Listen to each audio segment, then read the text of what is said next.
So, as you guys have noticed, I've been gone for a week, but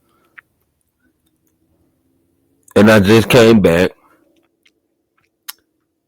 and to see the we still over here having this conversation, it doesn't surprise me at all. To see that we still on this topic, it does not surprise me at all. So what we're about to witness this doggone woman sit here and get mad. Well, she's not a woman, but we about to witness this trans activist feel a certain type of way and decide to get up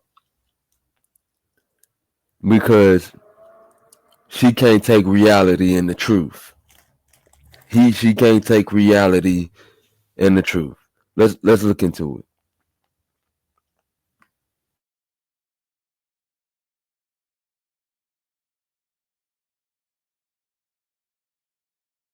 Shivani Dave. She's a journalist and broadcaster. You do a Friday night show on our sister broadcasting station at Virgin. And it's lovely to have you back in the studio. Last time you were here, you were a bit cross with me and it went rather viral because I referred to you as she and her because you are a woman. You identify as, I believe, non-binary. You prefer the pronouns they, them. And whichever ones are scary. You took me to task for using what I believe were your correct pronouns. Does that landmark ruling by the Supreme Court change anything for you? Well, so first of all, thanks for having me, Julia. Always welcome. Lovely to speak to you. Friends call me Shiv, so Shivani, Shiv, whatever pronouns scare you the most are fine for me. And I kind of want to say, I wrote you something because obviously this is a huge topic. It's a few sentences, if you let me say what I want to say. In years to come, I believe this decision by the Supreme Court will be considered shameful. Women are, in my opinion, beyond description or categorization. Women are funny, knowledgeable, powerful, strong. And in my experience with trans women, they're kind. Trans people are not your enemy. And women are marginalized within our society already here in the UK. Defining women by their sort of biological functions or their appearance has never helped any woman ever. Isn't that what the suffragettes were sort of fighting against in the first place? The ruling and this discussion entirety kind of is resulting.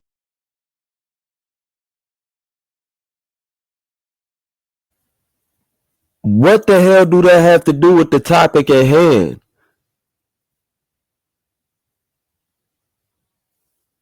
You see, this is why you can't have no discussion with these people in the first place. Because it's all based off of feelings and not based off of facts. What do that have to do with the topic of a woman is a biological woman and a man is a biological man?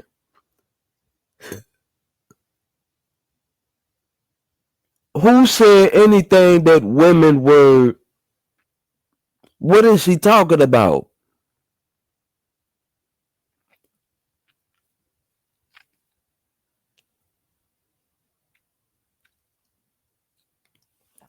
We already know what this is about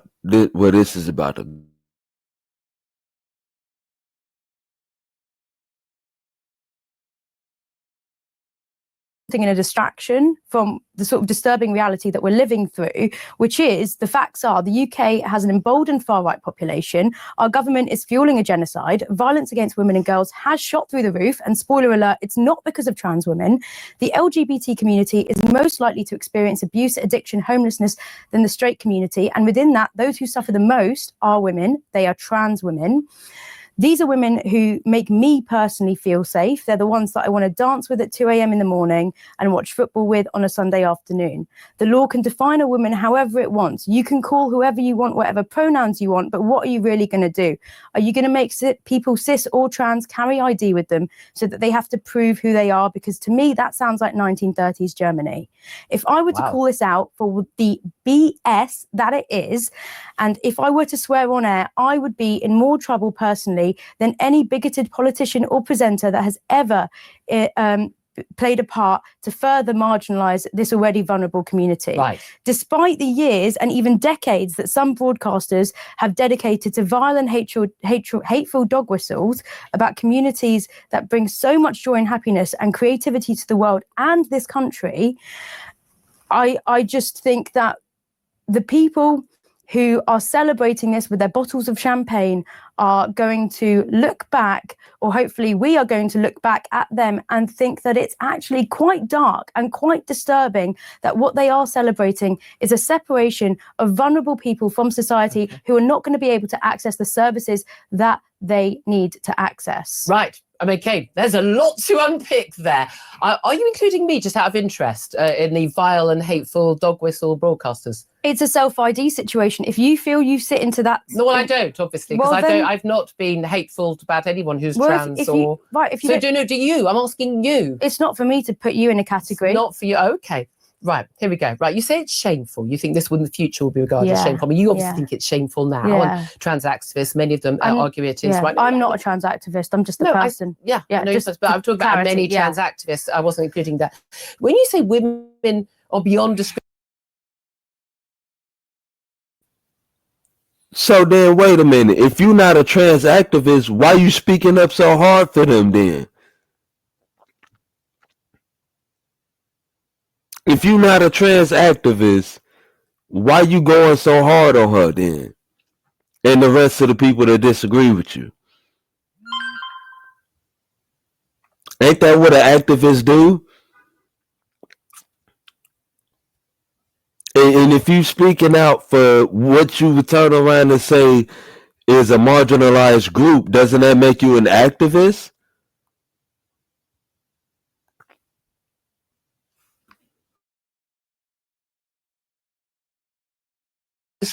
Description and categorization. Well, no, I mean, that's like saying, well, a table or a dog is beyond description and characterization. We have words, and words are only useful as an ability to communicate between human beings because we all agree what those words mean. So if I hold up this navy blue mug and say that's orange, and use one of those, we have to be using words that have the same meaning. It's navy blue. So when I say it's navy blue, then you have to understand that as the same thing as I understand that. Otherwise, it's a meaningless conversation. So when we have a conversation about what is a woman, we need to all know what we mean by that. Now, it's your view and the view of many activists, I'm not saying you are, and many activists, that women has a number of different categories. People who were born women and are women, and men who believe that they are women or have a piece of paper saying they are women. The Supreme Court was very, very clear. Yeah. They're saying not only is the law now, they're saying it has always been the case that because you have a piece of paper, even a piece of paper, a gender recognition certificate, saying that you are legally a woman if you're born a man, you are not in fact a woman. Do you not accept that, or do you accept that ruling? I mean, like that's whatever. Like, no, that's not an answer to a question. Let me finish. You're not a 12-year-old. Let me finish my sentence. That is to me whatever, because for me and my community, trans women are women. They have always existed. They will always continue to exist. What does that mean? They've existed. Well, no one's saying they're figments of imagination. Yeah, but we are saying that they're women. No, saying they exist is not the same as saying they're women. Well, I'm saying that they're women. And that's not the same as saying they exist. If the law doesn't want to... No, so we need to use words that have meaning. Well, here's the words that have the meaning, because I've spent time to write these words, right, for you. And we listen to them. Frankly, I would rather share a bathroom with 100 trans women than one legal biological woman who wants to know what's inside my pants. And Julia, if I'm right in remembering, you did ask me what my genitals look like once live on TV. I think that was in the context of a conversation and you raised that issue yourself. I remember the quote. You don't have dangly bits, do you? So do you want to discuss dangly bits or not? Because frankly, I am now feeling in a position where I'm in a room with you and I feel unsafe. Yeah. You feel unsafe? I feel unsafe. I feel my heart racing. My hands are starting to sweat. Do you want to touch my hand?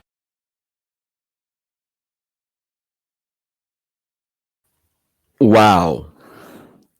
Now all of a sudden she feel unsafe because she don't want to have a conversation. If this ain't gaslighting to the fullest,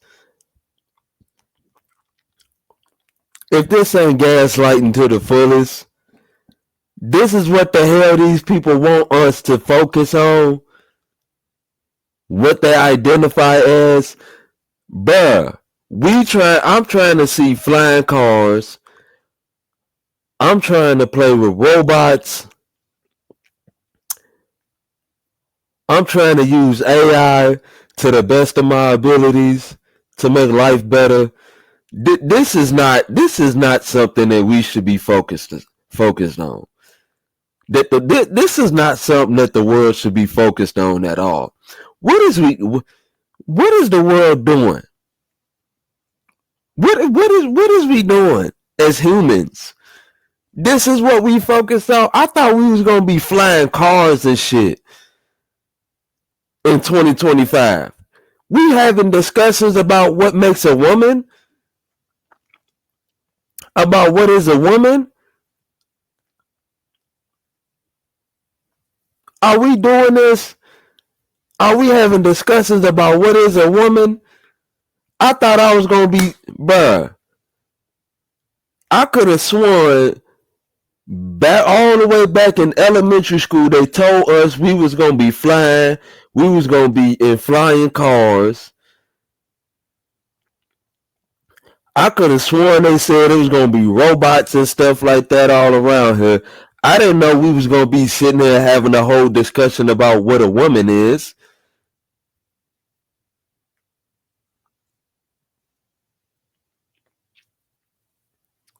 And then this woman is sitting here getting mad and upset and getting in her feelings because she feels attacked, even though they just having a simple conversation.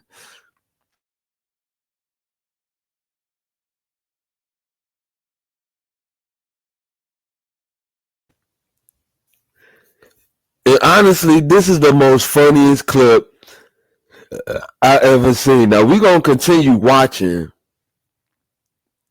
the other two clips after the other two videos after this. Hand. Do you want Clammy now, and I actually think I'm about to have a panic attack from sitting in a room with you. So I'd like to You leave do? now. What? Yeah. So you're feeling? Yeah. You were asked to come on the show to have a conversation. And I've had a conversation. We had a very nice. We've had a conversation. Well, you read out a statement, so and now I'd like to you ask read out you your some questions. statement. I You didn't- read out. You I did didn't at the read out beginning. a statement. No, that's me introducing the topic for people who are just tuning in and And you explaining added your what ad happened. libs. You got to say what you thought about it. I've said my piece, and now I'd really like to go. I thought we were actually you actually plugged into a mic there. I thought we were going to have a conversation.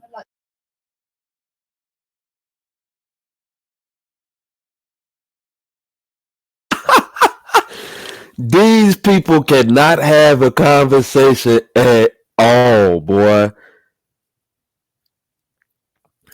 I'm telling you, they can't.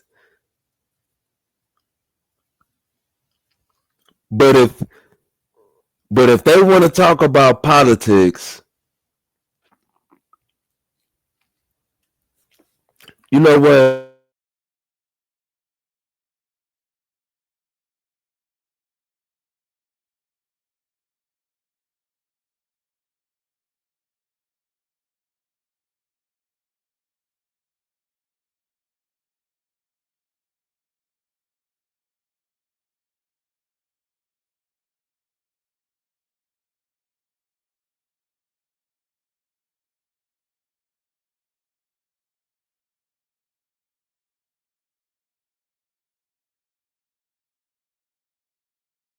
I'm sorry, y'all, but this is a damn.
Transgender rights campaigners and advocates woman concluded yesterday with a landmark Supreme Court ruling, meaning that a woman in UK law yesterday with a landmark Supreme Court ruling, meaning that a woman in UK law to refer biological sex to biological judges say the concept of sex is binary.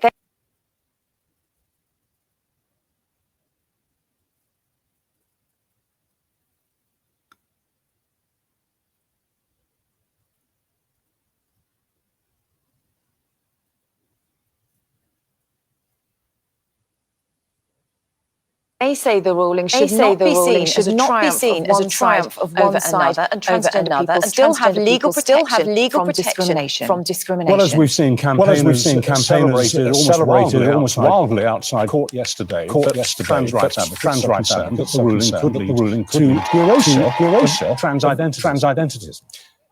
But how does law change affect trans women? Here to discuss is married at first sight contestant and trans woman Ella Morgan and also journalist Daisy McAndrew. Good morning to both of you.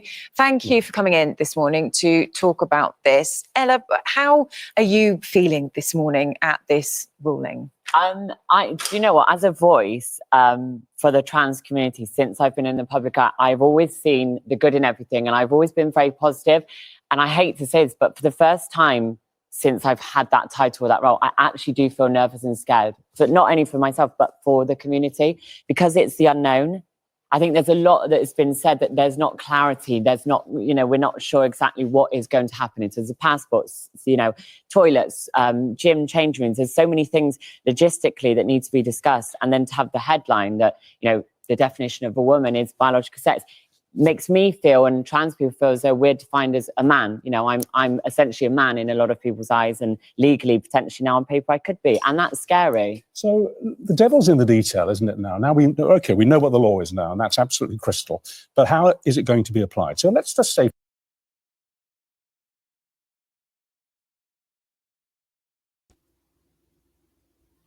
okay, and I'm black, and it's on my ID, and it's on my birth certificate and everything. You are a man, not a woman, okay? If you turn up and you just open up your own mouth just like you did right now, you are a man. People can identify that type of masculine voice. What is scary about that? What is scary about that?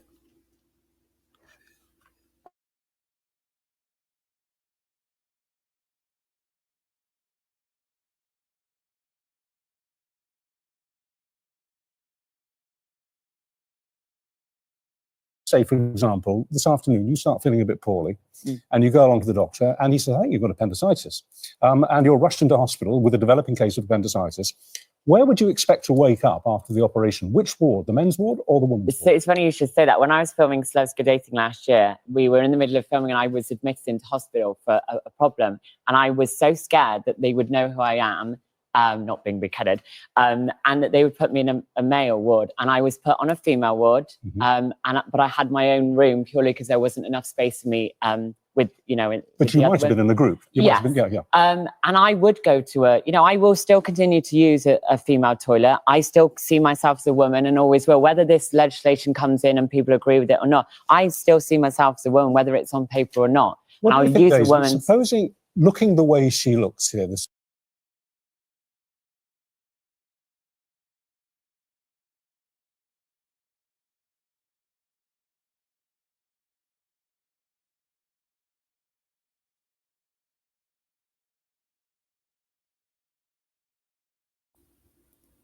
Let's remember, these the same people that don't even that want men to have no idea that they are dating a man.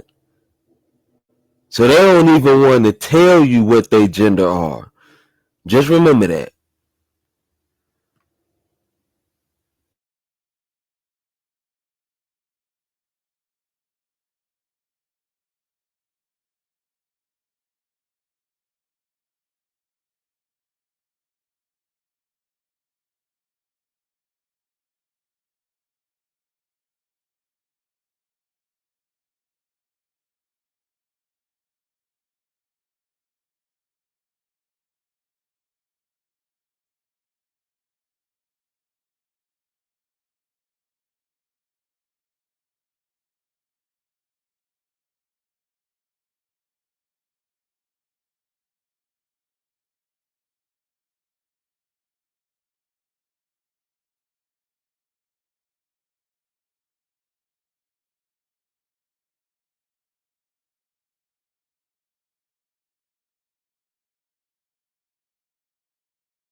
men's ward, what do you think the men might think?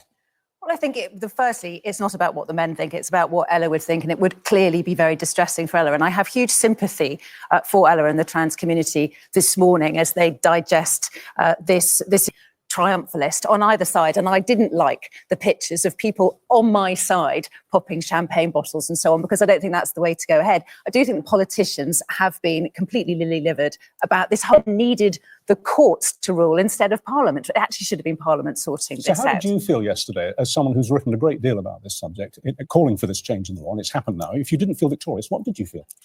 A certain sense of relief that maybe we can move forward now. And obviously, you're right to say there are now a whole number of unintended or intended consequences that need to be sorted out. So this isn't the end of the issue, because yes, it has reinforced women's position, but it has changed trans women's positions and trans men. So we need to work through that. But there are such big issues here. And what's happened as politicians got so terrified of being cancelled on this issue, and I'm afraid from people in our industry who have also acted badly, the whole gotcha, saying to politicians all the time, what is a man and can a woman have a penis? It all became such an issue that politicians were paralysed by their fear of being cancelled. And so just pushed the issue away instead of dealing with women in sport, women in prisons, women in hospitals, all these issues that really needed to be sorted out. And I think that's where we ended up. And that in turn meant that bad men were using the situation for their own, and by that I mean men pretending to be trans. You are not trans. And Ella, that has been an issue, hasn't it? And do you think that's been damaging, actually? It has, because we make up less than 1% of the population.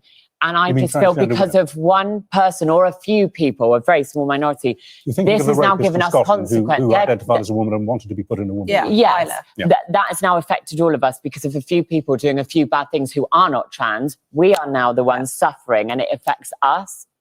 Do you see what I mean? I completely agree. But the situation had created, there was so much publicity around the situation. And I think, these bad players, bad actors thought, here's an opportunity for me to do something. And nobody will have the courage to say, you are not a trans woman. You're a man in a skirt pretending to be a trans woman because everybody was worried about being cancelled. We got into that situation. Is this a conundrum that we're never actually going to quite solve, in the sense that obviously women have rights? I'm married to a feminist. I've been a proponent of women's rights all my adult life.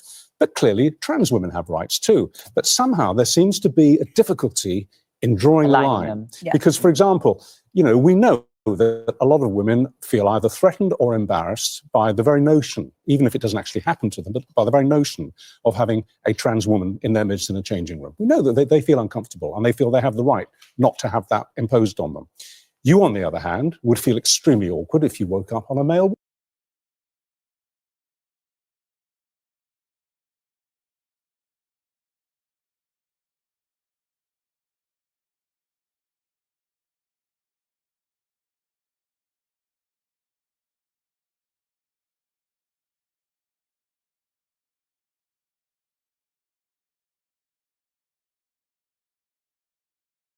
Tough, isn't it? Yes, it is. And people have said to me, why don't you use a disabled toilet? And I'm not disabled, so why would I use a disabled toilet? I go to the gym and I use the female changing rooms.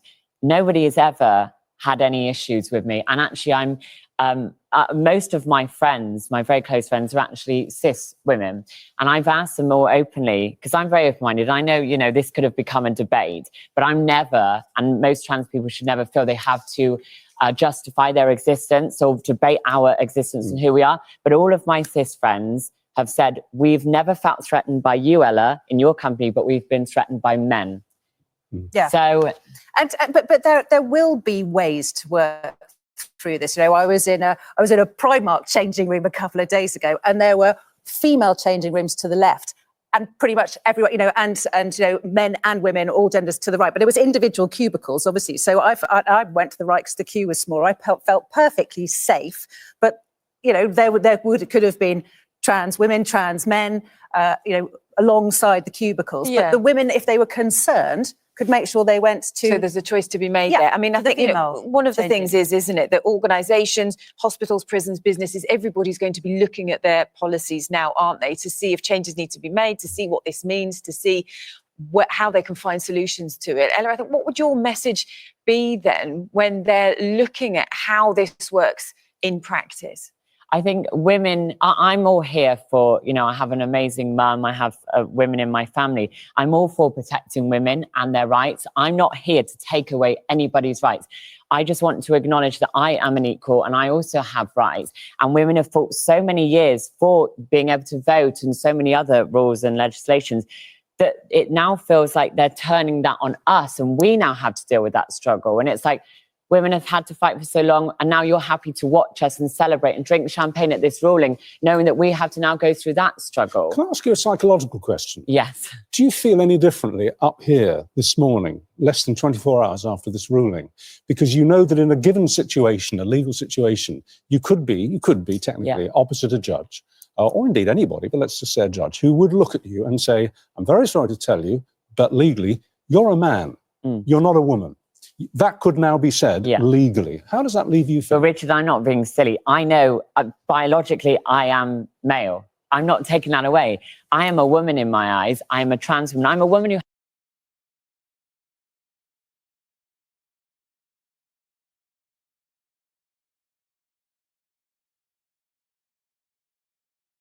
I'm a woman who happens to be trans, but I'm not saying I'm not biologically, you know, a female, because I'm not. That would be me lying. I acknowledge that.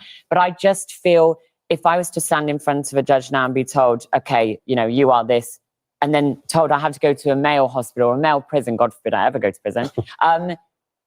What about my safety? Where does the safety then come in for trans people? So you're okay, but protecting women. What if I get raped or molested or assaulted because of being put in that position? Where are my rights? Don't forget, it is illegal to discriminate against trans people. That is enshrined in law. You know, trans people are protected by the law. But of course, what we've got now is a situation where now people will have to work out what the line is. And on things like NHS, there has been an absolute muddle there, because when you change gender, you know, when you get the certificate, your NHS number gets changed. So the system can't find whether you are born a biological male or female. So there's a lot of catching up. There's a lot of catching up to do and joined up thinking. You say that it is absolutely not allowed to discriminate against a trans woman, but if she were to wake up on a male ward, would that be discrimination? Well, that's the big question. And I agree, we need to work these things out. And people just haven't had the courage to think these things through for the last few years. Well, listen, thank you both very much indeed. That's really interesting. Yeah, and we will be talking about this throughout the programme this morning. And it was nice to have it not as a debate, but as a discussion. Listen, we've all got our opinions. Yeah, absolutely. So... No, it's really good. Well, we'll be discussing this, obviously, with the Minister of the Day, who'll be joining us at 8:30 this morning, precisely how we're now going to go forward from here. But if you've been affected by any of the issues that we've been talking about, then, as ever, there's advice and support, some really practical stuff at itv.com/helplines.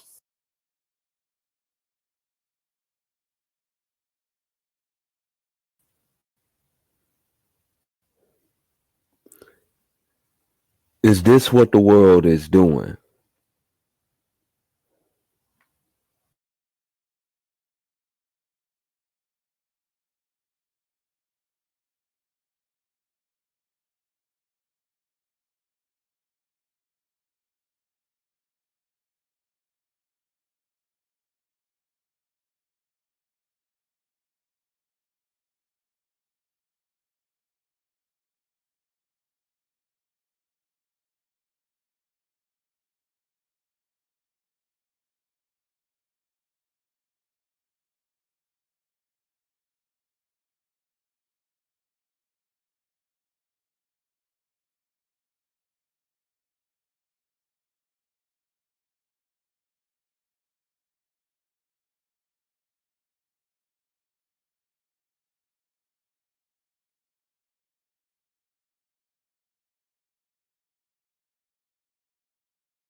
Trans women were women. He was wrong. Speaker, let me be clear. I welcome the Supreme Court ruling on this issue. It brings clarity and it will give confidence to women and, of course, to service providers. The Equality and Human Rights Commission will now issue updated guidance, and it's important that that happens and that all service providers then act accordingly. This government's approach and my approach has been as follows: to support and implement the Supreme Court ruling, and we will; to continue to protect single-sex spaces based on biological sex, and we will; but also to ensure that trans people are treated with respect. Yes, this is a choice between a Conservative Party that stood up for common sense and a Labour Party that bent the knee to every passing fad. This is a question about moral courage, Mr. Speaker, about doing the right thing, even when it is difficult. And the truth is, he doesn't have the balls. The Prime Minister only tells people what they want to hear.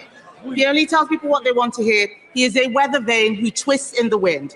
He cheered an ideology that denied safe spaces to women and girls because he thought it was cool to do so. He hounded a brave female MP out of his party for telling the truth he accepts now. And now he is hiding behind the Supreme Court judgment. And isn't that because he doesn't know what he actually believes? I can only assume that sounded better when she did it in the mirror earlier on. But the truth is, it doesn't really matter what the Leader of the Opposition says, because nobody believes, none of them, that she's going to lead them into the next election anyway. It's going to be the shadow justice. He's away plotting. That's why he's not here today, Mr. Speaker.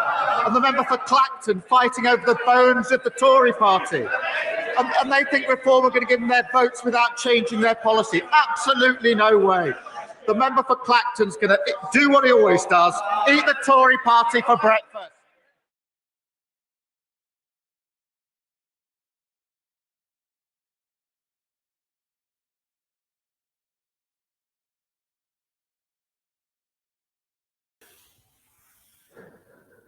All right, guys. So there you have it. This is what the hell is going on in this world.